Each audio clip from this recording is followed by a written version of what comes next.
নমস্কার বন্ধুরা, আবার একটি নতুন পর্বে শানভি কুকিং ব্লগে আপনাদের সবাইকে স্বাগত জানাই।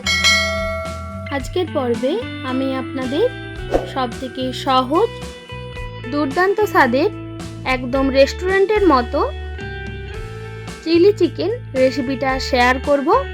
আশা করি আজকের রেসিপিটা আপনাদের ভালো লাগবে।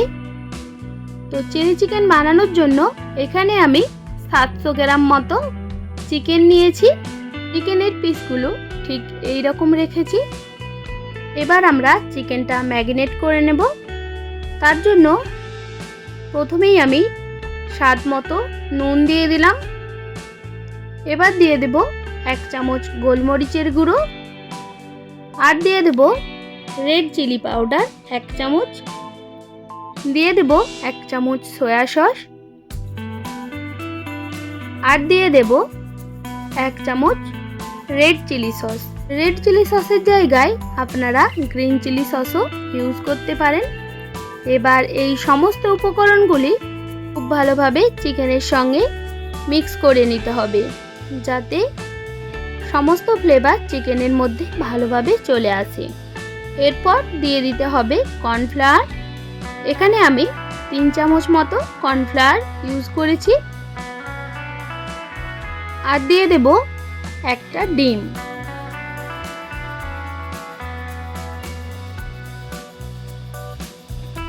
এবার এই সমস্ত উপকরণগুলি আবারও চিকেনের সঙ্গে খুব ভালোভাবে মিক্স করে নিতে হবে। সবশেষে দিয়ে দেব 2 চামচ শেজওয়ান চাটনি। শেজওয়ান চাটনির জায়গায় আপনারা আদা ও রসুন বাটাও ইউজ করতে পারেন। আদা রসুন বাটার জায়গায় আমি এখানে শেজওয়ান চাটনি ইউজ করেছি। আবারও সব কিছু একসঙ্গে মিক্স করে 20 থেকে আধ ঘন্টা মতো ঢেকে রেখে দিতে হবে। আর এই সময় বাকি উপকরণগুলো রেডি করে নিতে হবে।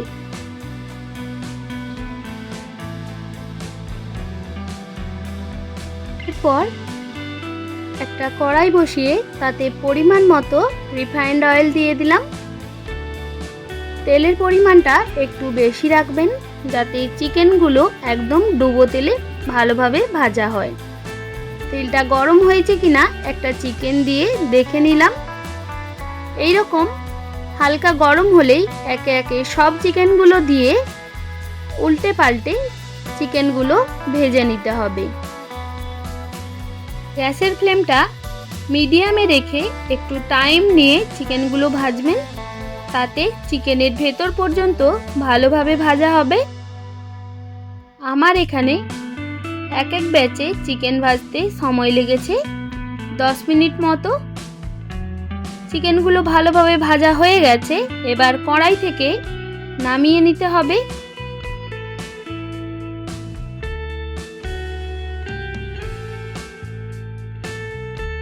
এবার বাকি চিকেনগুলো আবারও তেলের মধ্যে দিয়ে ভেজে নিতে হবে, ঠিক একই প্রসেসেই।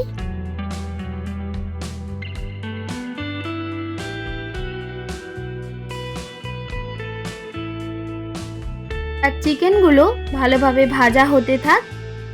এই সময় আমি একটা সস রেডি করে নেব। তার জন্য এই রকম একটা বোল নিয়েছি।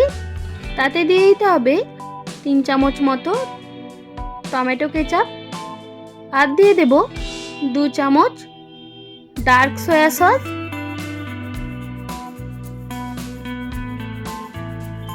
আর দিয়ে দিলাম 1 চামচ রেড চিলি সস।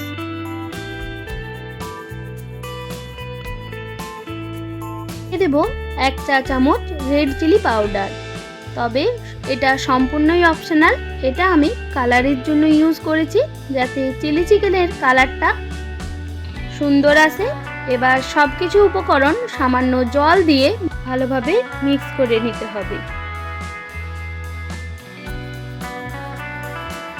এবার চিকেনগুলো ভেজে তুলে নেওয়ার পর কিছুটা তেল কমিয়ে নিয়ে তাতে 8 থেকে 10 কোয়া রসুন এইভাবে কুচিয়ে রেখেছিলাম, সেগুলো তেলের উপর দিয়ে 1 মিনিট মতো ভেজে নিতে হবে। এরপর অ্যাড করে দেব পেঁয়াজ। আমি এখানে 6 থেকে 7টা পেঁয়াজ 4 ভাগ করে তার খোসা এইভাবে ছাড়িয়ে নিয়েছি। আপনারা পেঁয়াজের পরিমাণ কম কিংবা বেশি করে নিতে পারেন। এবার পেঁয়াজ দিয়েও ভালোভাবে মিক্স করে নিতে হবে।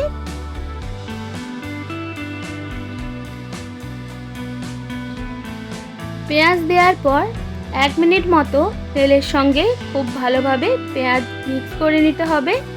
খুব বেশিক্ষণ পেঁয়াজ ভাজবো না। এরপর অ্যাড করে দেব কেটে রাখা ক্যাপসিকাম। আমি এখানে একটা বড় সাইজের ক্যাপসিকাম এইভাবে বড় টুকরো করে কেটে নিয়েছি। এবার ক্যাপসিকাম দিয়ে আরও 1 মিনিট মতো এইভাবে ভেজে নিতে হবে। খুব বেশিক্ষণ পেঁয়াজ আর ক্যাপসিকাম ভাজবেন না, তাহলে পেঁয়াজের যে একটা ক্রাঞ্চিনেস সেটা থাকে সেটা চলে যাবে। এরপর অ্যাড করে দিলাম কাঁচা লঙ্কা আর যে সসটা রেডি করে রেখেছিলাম সেটাও। এবার খুব ভালোভাবে পেঁয়াজ আর ক্যাপসিকামের সঙ্গে মিক্স করে আরও 2 মিনিট মতো ভেজে নিতে হবে, যাতে সসের কাঁচা গন্ধটা চলে যায়। এরপর দিয়ে দিতে হবে স্বাদ মতো নুন।